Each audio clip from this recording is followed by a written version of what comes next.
One of life's many unsolved debates. Should game developers listen to their casual audience, which is often significantly larger in numbers but less serious, or the competitive player base, the smaller community of players who put in the most time and spend the most money per player? You see, the two groups often have very differing opinions, but both groups have an influence on the balance of the game. The casual audience's main goal with the game is to have fun, and most importantly, a stress-free time. If you're at school or work all morning and day, gaming is an escape. It's a place to relax, either by yourself or with friends. The competitive audience typically wants a balanced competitive experience, which, you know, mostly not that stress-free. Oh no, not fucking dualies. An environment where the better player can always win, where opponents are close to their skill level, and where gameplay is rewarding. These two approaches are the polar opposites of each other. If skill levels are too balanced and the lobby has too many good players in it, newer and more casual players can get frustrated and won't play the game for as long. You see, when Fortnite was first released, everyone was absolutely atrocious at it. I mean, truly horrible. But everyone was so bad that it gave newer players a chance to dominate, and that was one of the biggest allures to the game. Almost 5 years later, a new player doesn't nearly stand a chance in a lobby full of even average players, which can be very frustrating and lead to a new player being put off. A common remedy for this problem is to create overpowered and stronger weapons in the meta. This gives the newbies a chance to fight against better players and keeps them happy. Now, of course, this makes the casual players happy. However, this displeases the competitive audience since a lower skilled player can beat them in a very unskilled way. Now, of course, I am generalizing. Gamers sit on a spectrum ranging from extremely casual to super competitive. Players can partake in a casual game to unwind or to take a break from the competitive landscape, while a casual player can play a game competitively. If your primary intention is to be the best, chances are you lean more towards the competitive side of the spectrum. If your primary intention is to find pure enjoyment from the game, chances are you lean towards the casual side of the spectrum. And there's not as hard of a line between the competitive players and the casuals as you may think. Now, in Fortnite, you may think of Champions League players who play Cash Cups and FNCS as the hardcore competitive audience, which is true. However, there's still a lot of other players who do play tournaments. If we look at the two hype tournaments that go on at the same time as the Cash Cup, the open version has close to 9,000 duos, so 18,000 players. The Contenders has over 21,000, and then the Cash Cup for the Champions is 14.7k. Now, any numbers that are over 10k aren't actually shown correctly on Fortnite Tracker, so these could be significantly higher number of duos, but even if it's exactly correct, that's still 45,000 duos or 90,000 people total. The majority of these being more casual-minded players.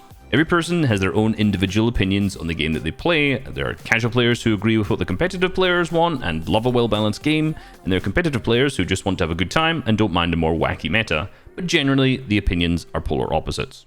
So with two very differing opinions, who should game developers listen to? Should they listen to the casuals or should they listen to the competitive player base? Well, let's give a point for both. The casuals are much larger in number. More average players are just going to be casual players who come on after work, after school, have a couple hours and just sit down and want to play a game. A good way to represent this would actually just be through some tweets. Lately, there's been a Dragon Ball Z tweet from the main Fortnite Twitter, and look at the number of engagements. 330,000 likes on this tweet. This is the most liked tweet that this account has put out in the last year, which is 330k. Now let's compare this to the competitive side. The most liked tweet they put out was around 28,000, so about 11 times less interaction than the casual tweet. Let's look at the numbers from the Fortnite YouTube channel. The FNCS Invitational, the first LAN event back after almost 3 years, announcement had 53,000 views. And compare that to the Crown Clash, just an online event which includes some Fall Guys stuff, 1.3 million views. There's obviously a massive audience for the casual side of the game and not as much for the competitive. Just again, another representation of how small the competitive audience is in comparison to the casual. It's not that it's small, just in comparison. So any changes that are made too competitive will of course impact a large number of people, by far the majority. So yes, they should definitely be catered to. However, flip that, the competitive players usually are the ones who actually play the game the most. They understand the game. They know what's balanced. They're usually a little bit more mature and a slightly older. Well, it's Fortnite, so not always. And most importantly, these are the guys who usually stick around for longer. Casual players come and go. However, competitive players usually will stay for years in a specific game. And I think on top of that, per person, competitive players usually spend more money than the average casual player. I know that might be hard if you see someone's little cousin who buys like 900 skins all the time, but on average per person, I'm pretty sure that the competitive players will spend more just because they're around for longer. So who should the developers listen to? Should they focus on the larger group or should they focus on the more knowledgeable group?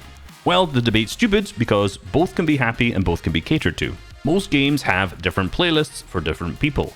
A casual playlist, an unrated playlist, and then a ranked playlist. Now, Fortnite's ranked playlist, Arena, is not very good, but still it has a completely different rule set from what casual pubs have. And this rule set is reflected when they play tournaments. There's Siphon, where you gain HP on eliminations. There's also drop materials, so you'll get 150 mats, 50 of each every time you get an elim.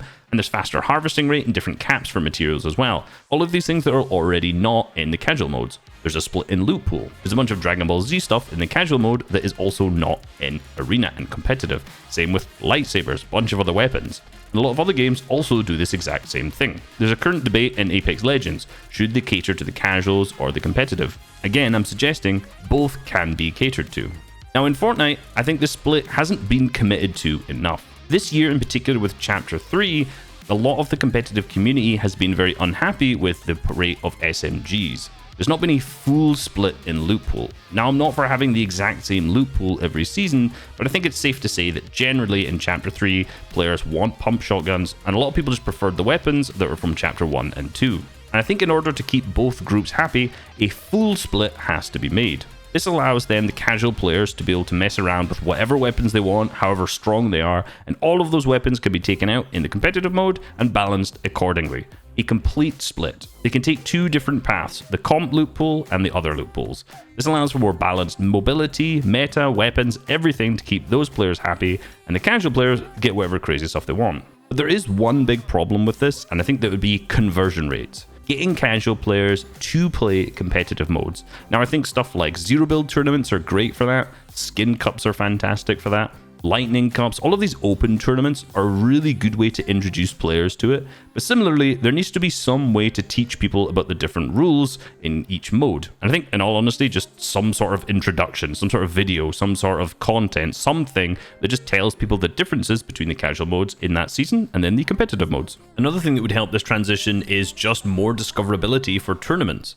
If you notice, there's usually a little pop-up on this right-hand side here that will show when a tournament is live. However, even to get to that tournament, when it's here, you have to scroll all the way down to the competitive bit. There's usually a bunch of playlists. The tournament's hidden at the right-hand side. You don't know when the times for them are, all of these different things. So I think it would be a really good idea to either add a tab up above just for competitive here, or redesign this compete tab to be able to load into the tournaments when they're ready. Maybe even have a full calendar so it shows people when they can compete in the week so they can plan easier. Even me, as someone who follows the tournament super closely, it's hard to keep track of when and what times every single one of them are. In almost every single esport, there's a massive casual audience that also plays the game. Both groups need to be listened to for the game to be successful, not only in the short term, but most importantly in the long term as well. Arguing over who is going to be listened to more, who is more important, is a completely irrelevant and stupid conversation because both groups of people need to have their own opinions heard and reflected. Like and subscribe.